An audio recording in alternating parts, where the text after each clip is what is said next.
Muy bien, nuevamente saludando a quienes se están incorporando en estos momentos al Congreso que estamos llevando a cabo, denominado Desafíos del Derecho Penal frente a la Corrupción del siglo XXI, Congreso Internacional en conmemoración del bicentenario de la Academia Lauretana de Ciencias y Artes de Arequipa, de la cual el Colegio de Abogados de Arequipa es sucesor. Bien, continuando con nuestras ponencias, tenemos ahora al doctor Mario Amoretti Navarro, un tema tan interesante como los otros, denominado Idas y Vueltas del modelo norteamericano del criminal compliance en caso de corrupción de funcionarios. El doctor es doctor y magíster en Derecho por la Universidad de Múnich, bajo la asesoría del profesor Bernd Schunemann, magíster en Derecho con mención en Ciencias Penales por la Universidad de San Marcos, magíster en Filosofía por la Universidad de Múnich, abogado por la Universidad de Lima, así como licenciado en Filosofía por la Universidad de Múnich. Miembro de los colegios de abogados de Lima y Múnich, traductor del Tratado de Derecho Procesal Penal de los profesores Roxin y Schunemann. Trabaja desde inicios del 2020 como Compliance Officer para un consorcio multinacional alemán con sede central en Múnich. Doctor, quiero darle el uso de la palabra, no sin antes indicar que agradecemos mucho su colaboración. Usted es amigo de nuestra institución, del Colegio de Abogados de Arequipa, y le expresamos mucho agradecimiento porque ha sido parte importante en la realización de este congreso. Bueno, ahora como expositor le damos el uso de la palabra.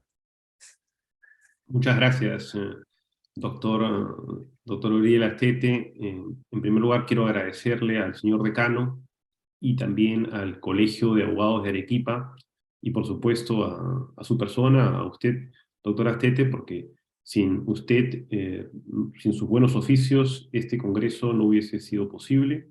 Hemos trabajado codo a codo y estamos muy contentos de que esté saliendo muy bien y que podamos contribuir de esta forma a la cultura jurídica, en particular la cultura jurídico-penal en nuestro país y desde la ciudad blanca emblemática para el Perú. El día de hoy me aboco a un tema de mi especialidad, que es el Criminal Compliance. Como usted me ha presentado, yo trabajo como oficial de cumplimiento, como Compliance Officer, básicamente en materia de Criminal Compliance, en tema de prevención de hechos delictivos. También este ha sido el tema al cual yo me he abocado desde la academia. Este fue el tema de mi trabajo doctoral, recientemente publicado en Alemania, y por eso me siento muy contento de poder hablar el día de hoy sobre este tema. He preparado una presentación que quisiera compartir con ustedes.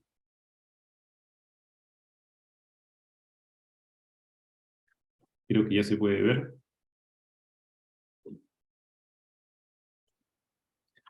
El título de la presentación es Idas y Vueltas del modelo norteamericano de Criminal Compliance focalizado en casos de corrupción. Esto es una síntesis del PPT para poder, a efectos didácticos, de poder presentárselos a ustedes sin un título tan largo como estaba en el flyer del Congreso.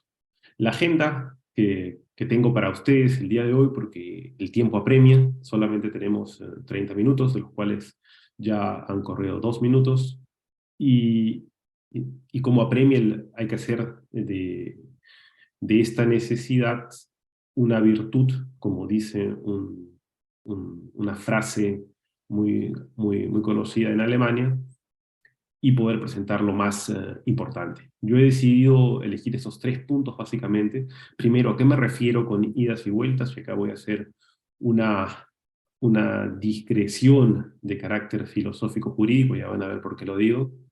Luego, de manera muy puntual, explicar qué entendemos por criminal compliance, porque si no, no tiene sentido explicarles la evolución, las idas y las vueltas que ha tenido este fenómeno en los Estados Unidos, que es de donde procede básicamente, y finalmente llegar a unas conclusiones y pasar a la parte que creo que va a ser la más interesante de todas, la discusión con todos y con cada uno de ustedes, de quienes los invito a entrar en diálogo conmigo, de aquellas cosas que ustedes crean que no han estado claras o aquellas donde ustedes no estén de acuerdo conmigo. Esto creo que es lo más importante en un certamen académico, aprender mutuamente. Ustedes de mí, yo de ustedes, y creo que esto es el principal beneficio de tener un certamen académico. El primer punto, y como les decía, es una discreción, un excurso de carácter filosófico. Ven ahí a dos grandes filósofos de la filosofía en toda su historia, ¿no? Al lado izquierdo ven a Hegel y a la mano derecha a Giambattista Vico. ¿Por qué he traído, ustedes dirán qué trae, por qué trae Mario Amoretti Navarro la filosofía al campo de compliance? Porque, bueno, la filosofía está vinculada al mundo siempre, y compliance está dentro del universo jurídico. La idea es la siguiente, ¿no? La idea que tiene Giambattista Vico se conoce como, dentro de la historia de la filosofía, como el corsi y ricorsi. Lo que dice es que la humanidad va avanzando entre progresos, entre avances y retrocesos, que no, una vez que salimos de un problema y entramos en una fase de júbilo, de éxito, al poco tiempo después volvemos a caer en los mismos problemas que ya creíamos superados. Esto nos lleva a una concepción cíclica de la historia. Hegel, por el contrario, tiene una concepción que podríamos denominar eh, lineal, en el sentido de que, en su opinión, la historia va avanzando para mejor, va avanzando según lo que él denomina la lista de la razón, de modo tal que si uno hace un recuento por los capítulos de la historia de la humanidad, uno ve que desde la fundación del Estado como tal, nos encontramos cada vez en un mejor, en un mejor, una mejor situación.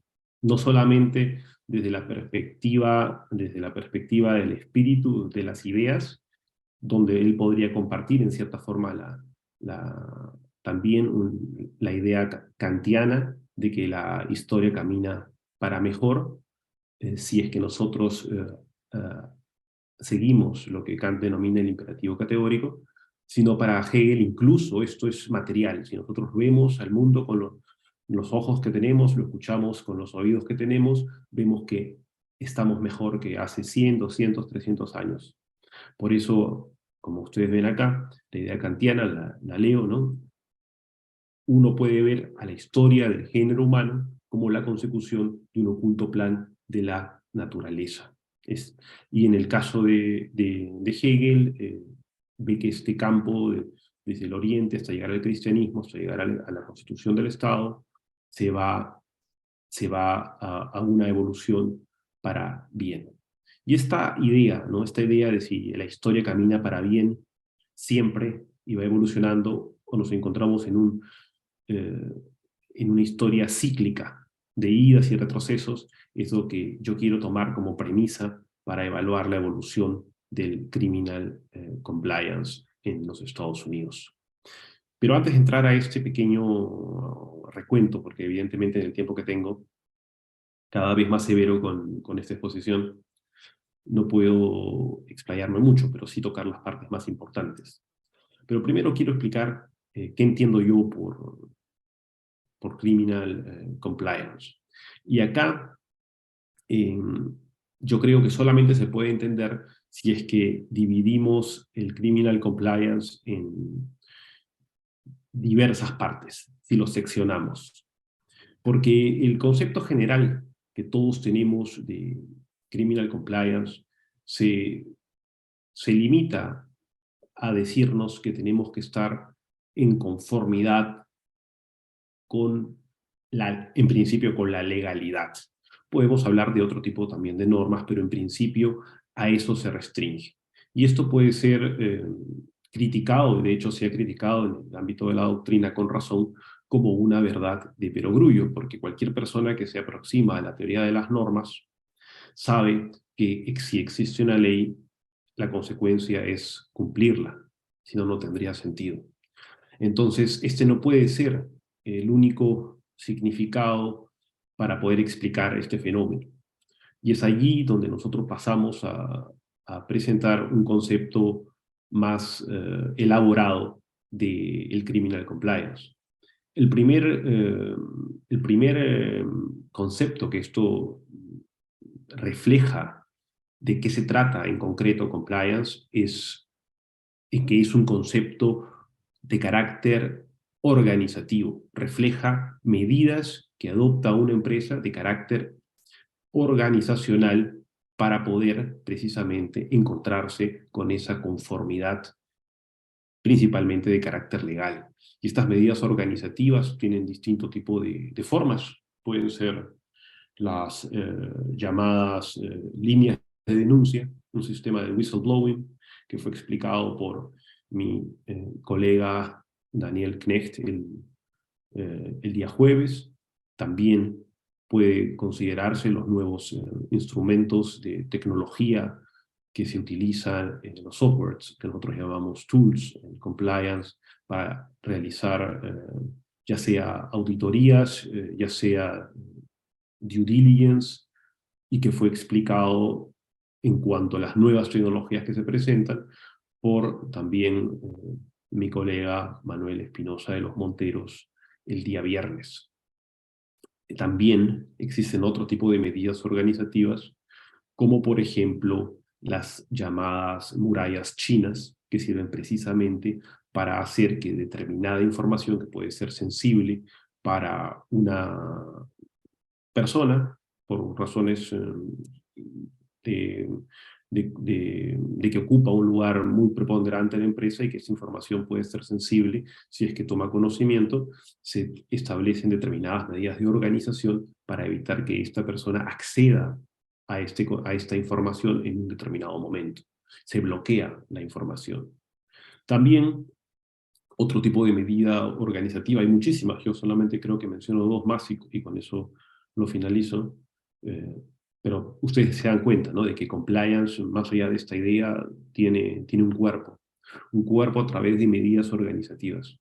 Y otra medida organizativa que se presenta son las auditorías internas, muy importantes el día de hoy. Existen estudios jurídico-penales que básicamente se dedican a compliance, y dentro de compliance se dedican básicamente a realizar medidas de investigaciones internas para colaborar con la persecución penal que hace el Ministerio Público o incluso los órganos de carácter administrativo. Y ellos van, con ayuda de los departamentos de compliance, obviamente, realizan lo que ellos llaman entrevistas, que en realidad son indagatorias, en donde empezamos a ver cierto posibles riesgos de quebrantamiento de garantías jurídicas, como el nemo tenetur, en donde no estamos obligados a autoincriminarnos, pero en este caso empieza a ver qué tanto esto puede ocurrir, porque evidentemente si yo declaro ante un fiscal, siento, o al menos en la teoría, que determinados derechos van a estar garantizados, el fiscal es un funcionario público. Pero si yo declaro frente a un abogado, probablemente no me sienta tan seguro en cuanto a mis derechos, por razón de un protocolo procesal. Pero esta es una medida también muy utilizada en el ámbito de compliance. Y en fin, hay muchas, pero creo que con esto se logra concretar la idea de en qué consiste estas medidas organizativas que se realiza dentro del ámbito de compliance y que precisamente nos permite hablar de un concepto organizativo. Quizás solamente menciono una muy chiquita adicional, y es la misma idea del compliance officer, del oficial de cumplimiento, que es de por sí una medida dentro, no, dentro de la misma concepción de compliance. No puede existir un programa de compliance sin un compliance officer, que sea aquella persona que contribuye a que se detecten el mapa de riesgos, que determina que se aplique el programa en sí, que realiza los due diligence, que contribuye a las investigaciones internas, que ayuda a diseñar el sistema de whistleblowing. Y la propia estructura del compliance officer no es solamente tener una persona que está dentro de una empresa y que y nada más, sino la propia estructura de la empresa debe permitir que el compliance officer realice su labor, y que para que realice su labor necesita básicamente dos condiciones: autonomía, o sea, no debe responder a lo que le dice aquella persona que está vinculada al negocio. Esto tiene que haber una clara diferenciación. Un buen programa de compliance debe garantizar esa independencia. No es que mi jefe es aquella persona, un gerente de ventas, y yo por eso pues tengo que taparme los ojos para no ver los riesgos que pueden ocurrir en una determinada transacción o en el transcurso de la propia empresa, sino tengo que tener la seguridad de que o yo tengo este mismo rango, o si no lo tengo, mi jefe sí lo tiene, y él goza de esta independencia. Esto tiene que ver con la estructura interna de la empresa. Otra característica es la neutralidad, vinculada a la autonomía, evidentemente. Yo no tengo, si yo soy compliance officer u oficial de cumplimiento, yo no tengo que estar involucrado en las ventas que realiza la empresa, porque perdería precisamente esa neutralidad que me permite a mí realizar mi labor como oficial de cumplimiento. Bueno, creo que está claro de qué se trata con compliance cuando les pongo estos ejemplos. Los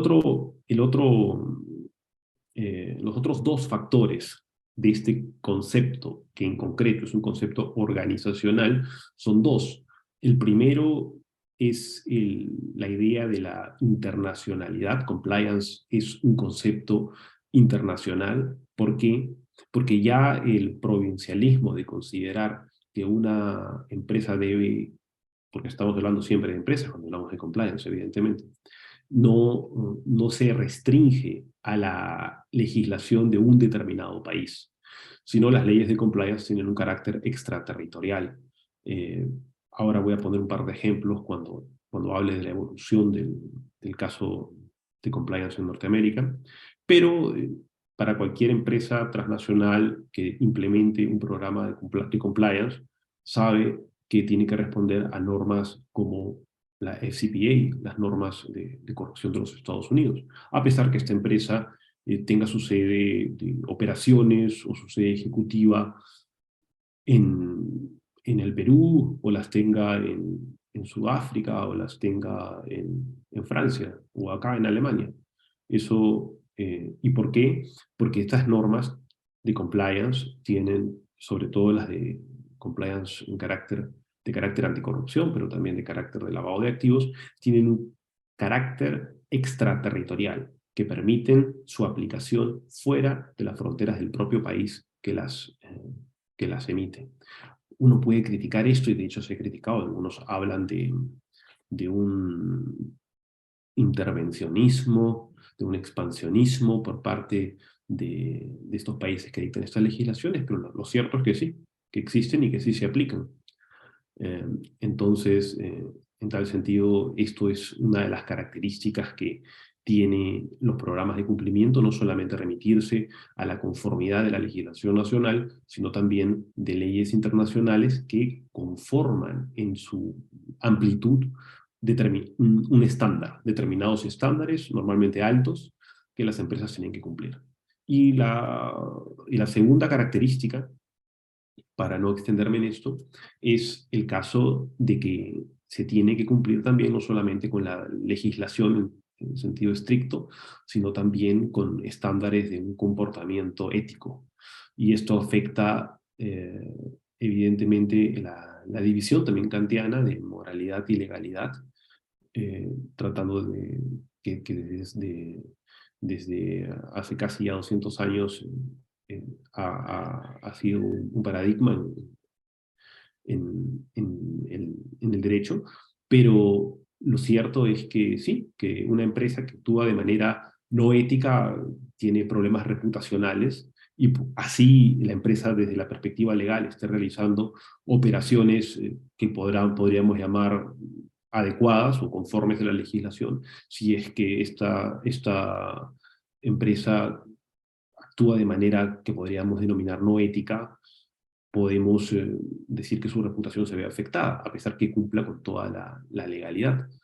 Y en este caso esto lo saben muy bien aquellas personas que trabajan en los departamentos denominados ESG o de sostenibilidad, que precisamente ese es uno de sus puntos centrales. Ahora, esto se puede criticar, pero por cuestiones de tiempo no lo voy a ahondar. Finalmente, de manera también breve, el concepto jurídico-filosófico. Esto es interesante porque la idea de compliance es en esto también muy novedosa, en el sentido que rompe con un paradigma, sobre todo en el campo del derecho penal. Nosotros, bajo la tradición del derecho penal liberal, seguimos la idea de Feuerbach de que solamente puede ocurrir una sanción penal en retrospectiva. Esto quiere decir lo que legitima al derecho penal es su carácter de prevención general negativa, esta, la denominada coacción psicológica de Feuerbach, con lo cual consideramos que el derecho penal no debe intervenir con anterioridad a la comisión de un hecho delictivo, salvo que se trate de un hecho que es inminente, que requiere de una acción ya de incluso que podría denominarse de derecho policial. En el caso de compliance, lo que rompe con este paradigma y que habla de un nuevo concepto de persona, es que se crea paralelamente al sistema de vigilancia que tiene el Estado, un sistema de vigilancia de carácter privado dentro de la empresa.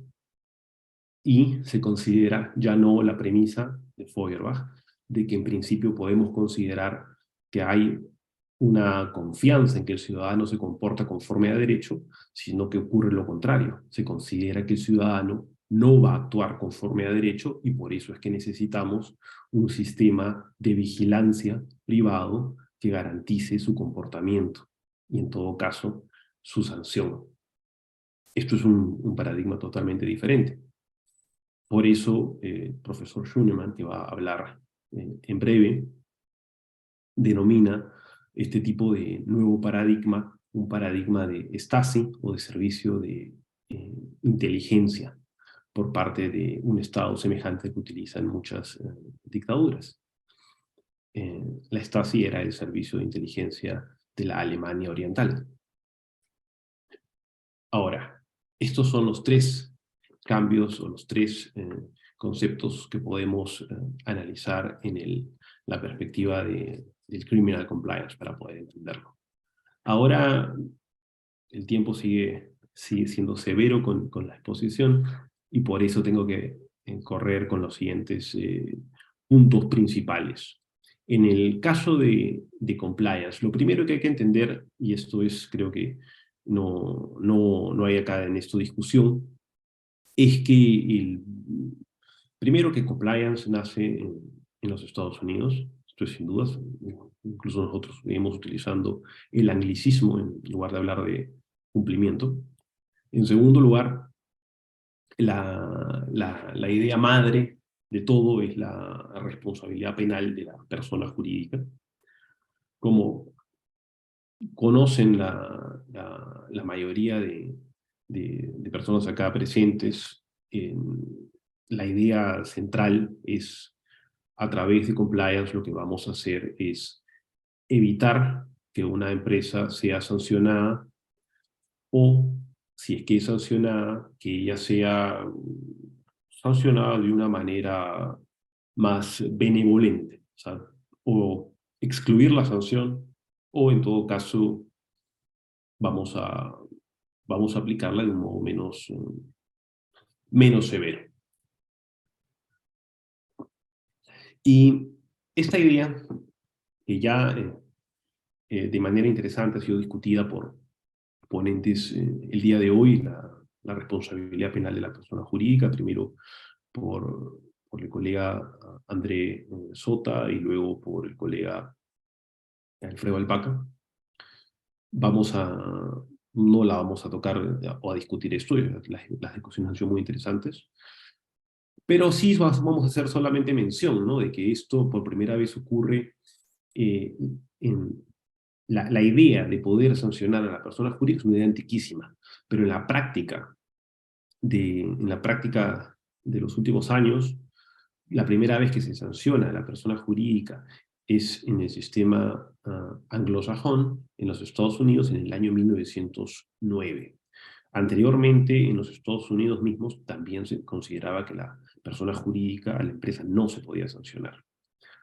El Tribunal Supremo este año, en el 1909, en una causa célebre, conocida como New York Central Hudson River, contra los Estados Unidos, que era una empresa ferroviaria que fue demandada junto con el directivo de su empresa, fue condenada a una sanción por descuentos o rebajas que habían sido establecidas de manera contraria al derecho de la competencia.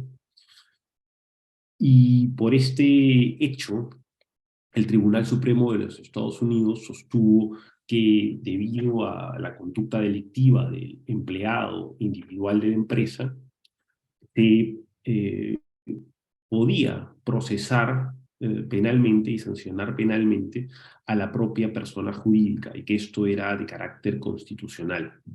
Y como he dicho acá, el Tribunal Supremo de los Estados Unidos, en este caso, aplicó por primera vez la denominada doctrina Respondeat Superior, que en realidad había sido desarrollada para la responsabilidad civil extracontractual y la traspasa al derecho penal.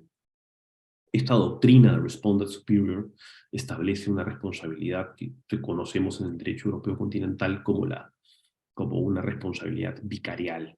Y considera que se responsabiliza penalmente a todos a la empresa por todos los actos cometidos por sus gerentes o directores en el desempeño de sus funciones. Básicamente se exigen dos requisitos. El primero es que exista una relación con la empresa en el momento de cometer el hecho delictivo, o, ese es el segundo, que exista un beneficio por parte de la empresa. Son dos condiciones que no se tienen que dar necesariamente de manera simultánea, pero tiene que ocurrir o una o la otra. Y a partir de esta decisión se reconoce en la legislación, en el derecho norteamericano, la posibilidad de sancionar a la persona jurídica. Y en ese momento empiezan a surgir los primeros códigos de autorregulación, que es ya la segunda parte del desarrollo de compliance en los Estados Unidos. Existe ya pero ya incluso un poquito antes, pero digamos, a partir de este momento, las empresas se dedican a autorregularse. Y lo hacen también por un tema que podríamos denominar histórico, ¿no? La idea es que las colonias americanas recién independizadas habían generado un recelo por parte de la población que las consideraban monopolios.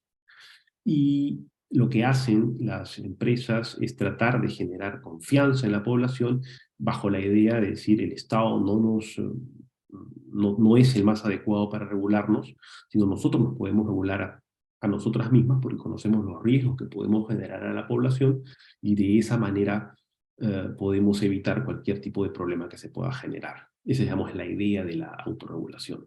Pero ¿qué ocurrió con esta primera generación de empresas gigantes norteamericanas autorreguladas?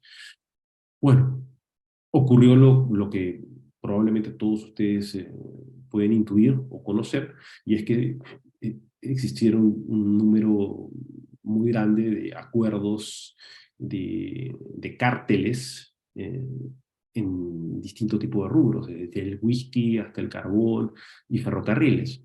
Entonces, esta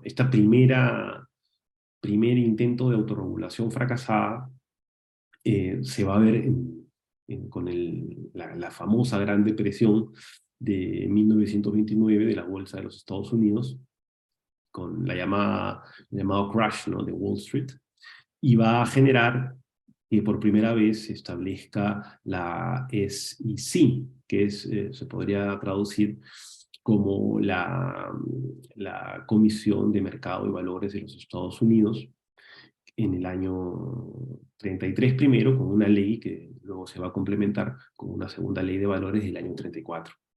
Y acá, precisamente, la misión de la SEC va a ser velar porque no se cometan delitos, entre ellos el fraude, en el sector del mercado de valores. Entonces, pero ustedes ya empiezan a ver que ya se deja la autorregulación y se pasa a una corregulación. Ya existe un organismo para velar por que esta autorregulación funcione. Y el, el, de ahí pasamos a otro campo, que es el campo que algunos hablan de un compliance sectorial, pero es sectorial porque hay distinto tipo de ámbitos que van a ser, que van a generar un impulso en el ámbito de compliance. El primero es en el campo, en el campo eléctrico.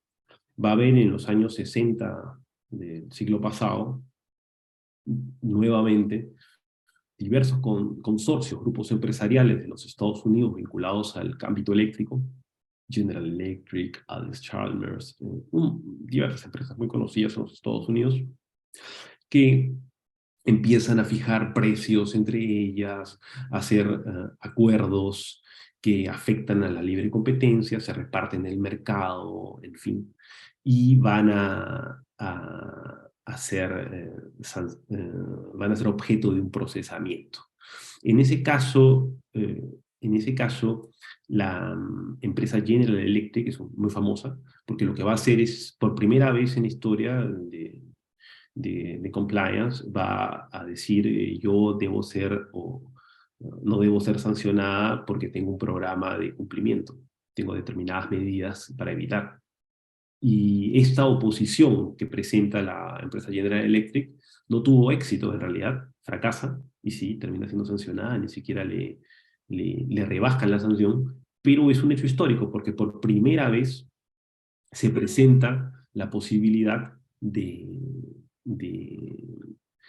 de que una empresa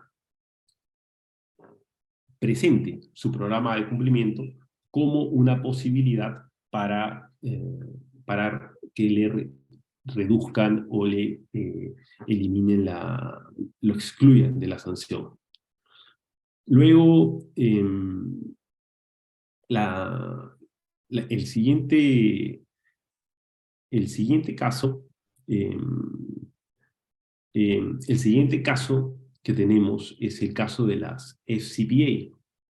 Las FCPA es la Foreign Corrupt Practice Act del año 77. Es un efecto del famoso caso Watergate en los Estados Unidos, que creo que todos conocemos, al cual básicamente se trata del financiamiento por parte de empresas, un financiamiento ilegal a los partidos políticos, pero no solamente sino el caso Lockheed, una empresa del sector militar de los Estados Unidos, que había hecho pagos ilícitos, pagos a través de las llamadas cajas negras, a diversos mandatarios a nivel internacional desde Rusia hasta países de Latinoamérica, ¿no? Entonces, este caso Lockheed tan importante, ¿no?, hizo que diversos mandatarios tuviesen que renunciar, en un caso como el de Odebrecht en el Perú, pero a nivel mundial, ya no solamente de una sola región. Aparte de estos países estaba también Japón, Bolivia, Honduras, en fin. Italia, Holanda, en fin. Y todos estos escándalos internacionales generaron que los Estados Unidos digan necesitamos una legislación para evitar que algunas empresas se aprovechen de estas prácticas corruptas y ganen de esta forma ilegal sus contratos. Y por eso establecieron una norma de carácter extraterritorial que establece muchos criterios para su aplicación fuera de los Estados Unidos. Y esta ley establece dentro de su regulación diverso tipo de alicientes a la cooperación con los órganos de persecución del hecho delictivo. Probablemente hay distinto tipo de, de alicientes, pero el más famoso es el llamado Voluntary Disclosure, que es un programa que había establecido la SEC, esta Comisión o Superintendencia de Mercado de Valores, como se le quiera traducir, para que las empresas sujetas a la FCPA que confesaran, que colaboraran con los órganos de persecución, se viesen beneficiadas, ¿no? Se viesen beneficiadas o excluyéndolas o normalmente disminuyéndoles la sanción. Con lo cual hubo una gran lista de empresas, de solicitudes para que se vean beneficiadas a través de este tipo de beneficios, ¿no? Beneficios prácticamente de carácter premial. Luego, eh, a su vez existían diversos tipos como les he mencionado, de requisitos o solicitudes, entre ellos establecer códigos de conducta, establecer un compliance officer, en fin, ¿no? Que estaban vinculadas a esto, a esto.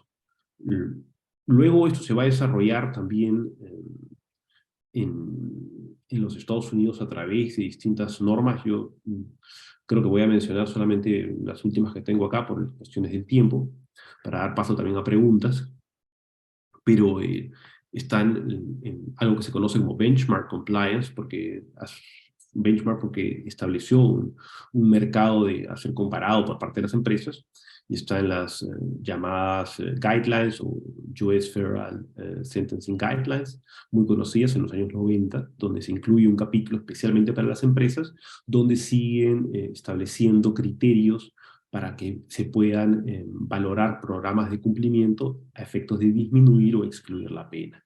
¿Cuáles? Por ejemplo, el desarrollo de due diligence. ¿Cuáles? Por ejemplo, en los entrenamientos, por ejemplo, ¿no?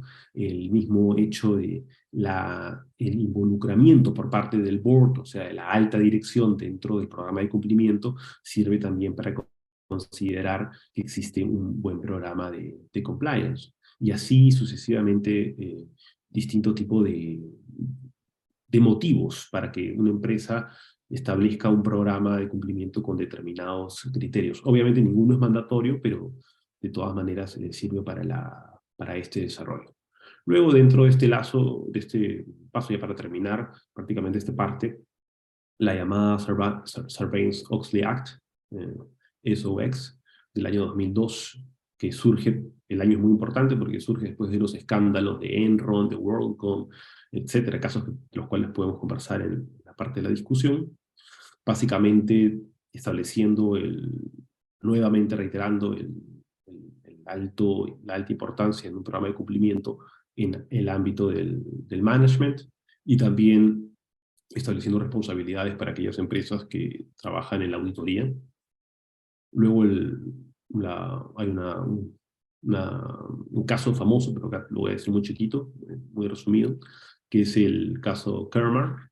Es una decisión que establece la Corte Suprema de los Estados Unidos, cambiando su criterio anteriormente se consideraba, anterior a la decisión Kermark, se consideraba en los Estados Unidos que el alto mando eh, del,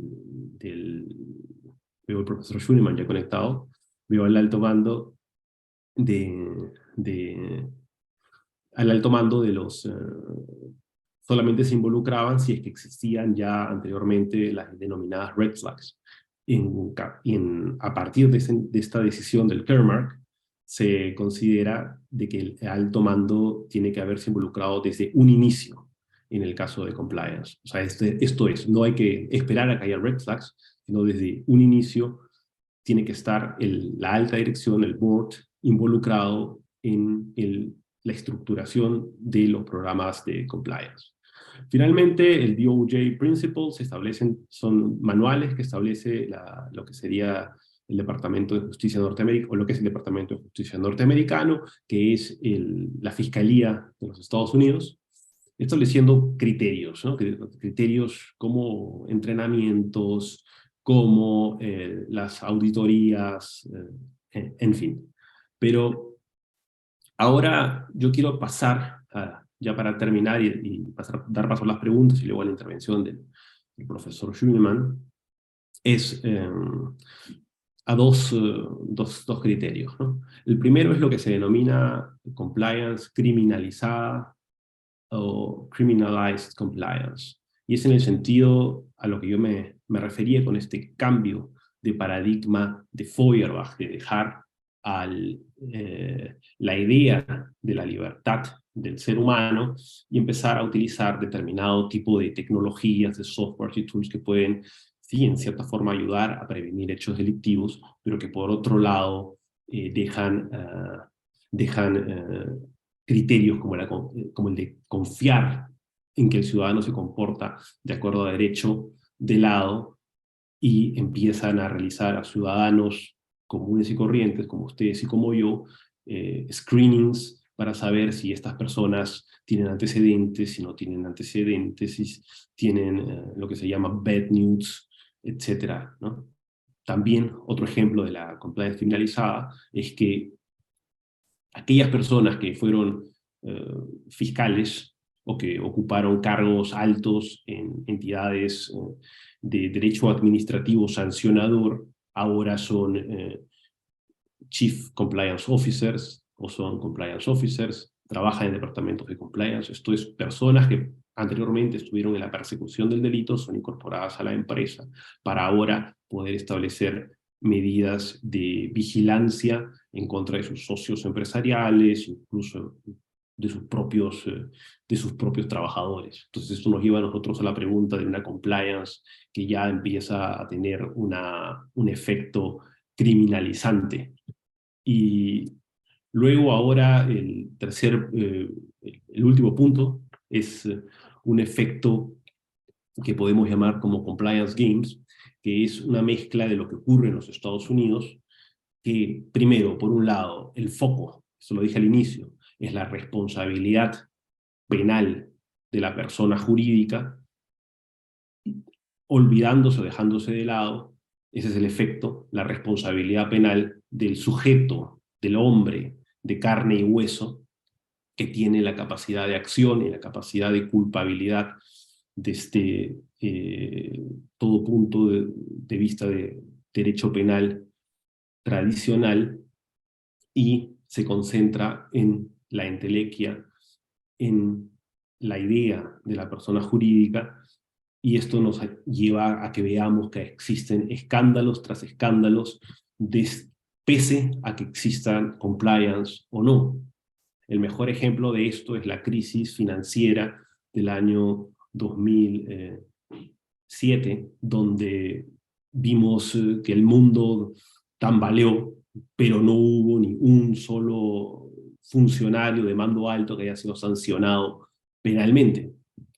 Segundo, es lo que se conoce como los acuerdos o la justicia negociada, los DPA y MPA en los Estados Unidos, que hacen que la fiscalía se vuelva floja, ya no quiere investigar, no quiere perder el rostro frente a las personas, frente a la opinión pública, y prefieren llegar a acuerdos donde se van a ver, donde se ahorran el esfuerzo de combatir contra abogados procedentes de estudios jurídicos muy importantes, y con eso, ahorrándose el esfuerzo, llegan a soluciones donde evidentemente es una solución que les resulta más fácil. Y finalmente esto deviene, en muchos casos, no en todos obviamente, en un paper compliance, donde al fin y al cabo una persona venga y diga, acá está mi programa de cumplimiento, acá está, fíjense, acá están las cosas que hacemos, acá está mi compliance officer, pero los escándalos siguen ocurriendo, el top management le quiña el ojo a su compliance officer o a su jefe de ventas y se siguen realizando las transacciones ilegales que se hacían antes.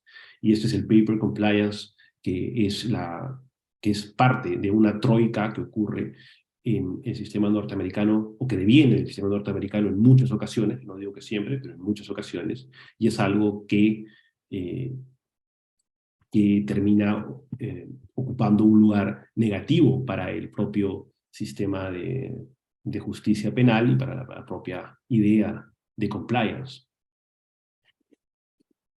Mis conclusiones, para terminar acá. Primero que sí, compliance para bien y para mal representa un nuevo paradigma. En un sentido amplio, no está basado en una exigencia legal, en una legislación concreta, en sentido amplio, pero que son estándares utilizados por los órganos de persecución del delito, también por los tribunales, para establecer una determinada sanción. El desarrollo práctico de compliance en los Estados Unidos es consecuencia de escándalos tras escándalos.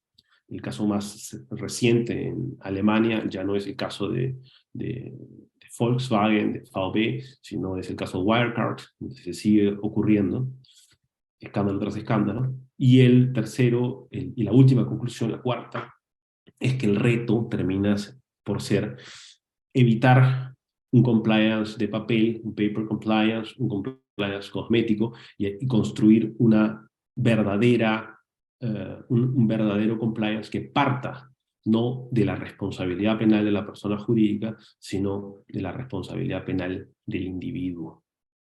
Con eso he llegado al final de mi exposición. Gracias por su atención.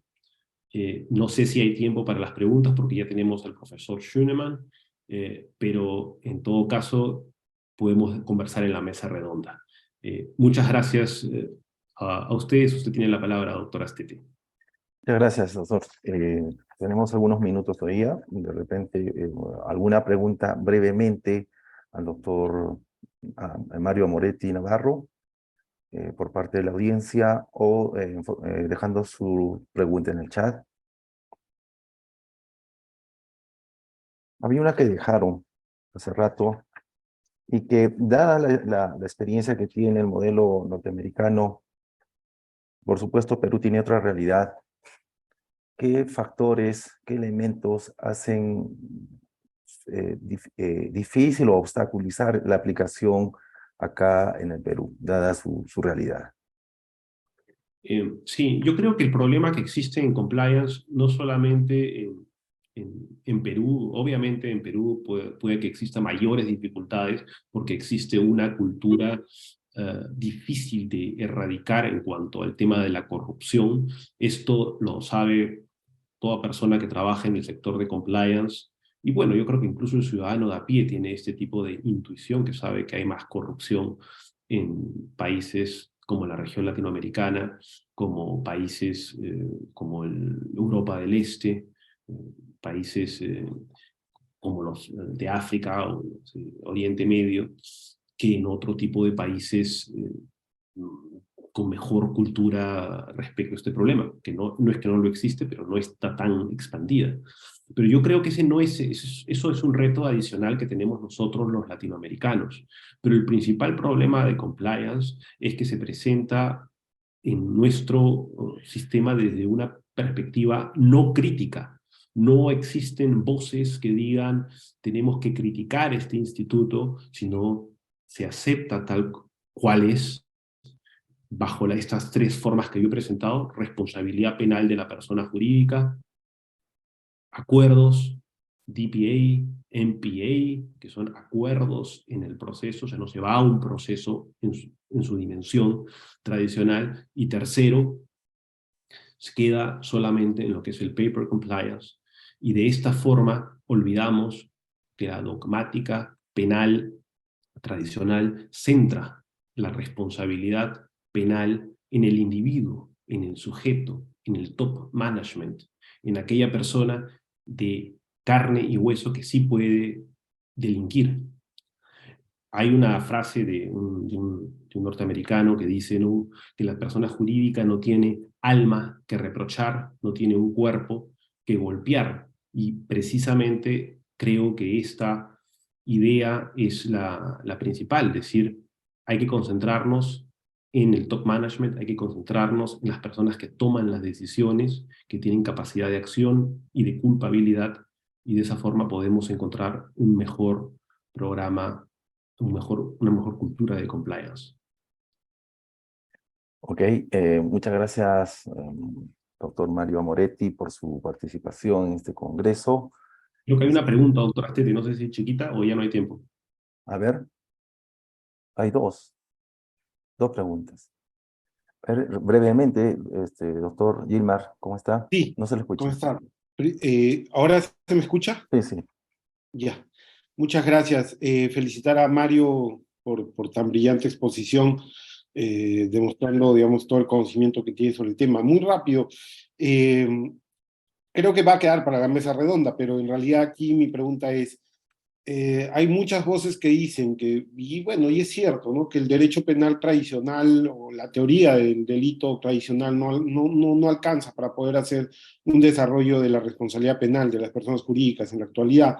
La, la pregunta es, ¿tú crees que deberíamos ir, y ya en un aspecto netamente práctico de cultura organizacional, de cambiar esta visión de cómo hacer negocios en Latinoamérica, deberíamos ir por un, digamos, los penalistas deberíamos encargarnos de hacer todo un trabajo de repensar esto, o es que al estilo norteamericano simplemente ir por la responsabilidad vicarial que luego termina siendo complementada a través de todos los, digamos, todos estos entes, reguladores, fiscalizadores, fiscalías y demás, que terminan dándole una fuerza al tema. Y aquí viene, ¿deberíamos ir a repensar todo el tema de la responsabilidad penal, o deberíamos quedarnos con la responsabilidad vicarial tal cual es en Estados Unidos, que, digamos, yo desde mi perspectiva, Perú tiene una responsabilidad mixta, es vicarial por un lado, o sea, hetero y auto. Siempre ha sido esa mi posición, sobre la 3424 así lo establecen o los decretos legislativos así lo establecen, ¿no? Entonces, por eso va mi pregunta, no sé si puedas responderlo rápido. Sí, la respondo rápido porque el profesor Schunemann tiene, ya tengo 4 minutos antes de darle el paso al profesor Schunemann. Es, es lo siguiente, yo creo de que tú, Gilmar, has sido viceministro de Justicia en el Perú, conoces la ley de compliance, y yo en mi opinión creo que la dogmática penal tiene mucho potencial para poder encontrar estas soluciones al problema de la criminalidad empresarial. El profesor Schunemann, que es un experto y ha trabajado sobre este tema desde hace más de 40 años, él ya había hablado de la denominada irresponsabilidad organizada como problema de la criminalidad empresarial. Él ya había hablado hace más de 40 años de la actitud criminal de grupo. Y el problema que tiene el sistema de compliance norteamericano de los Estados Unidos, que tiene una expansión que hay que llamarla imperialista, porque evidentemente tiene la fuerza de poder forzar a los países del mundo a firmar tratados con ellos, hace que caigamos en una cultura de compliance donde escándalos tras escándalos nos deberían a llevar a pensar, ¿ha funcionado este sistema de responsabilidad vicarial? ¿Ha tenido éxito? Y si es que ha tenido éxito, ¿por qué seguimos viendo escándalos tras escándalos? Es ahí donde yo creo la dogmática penal todavía tiene una función que cumplir y demostrar que es el individuo el que delinque, y por eso los ojos deberían estar en el top management, que son los que toman al fin y al cabo las decisiones dentro de una empresa. Pero con eso creo que finalizo mi respuesta. Podemos conversar más en la mesa redonda por cuestiones de tiempo. Muchas gracias, doctor.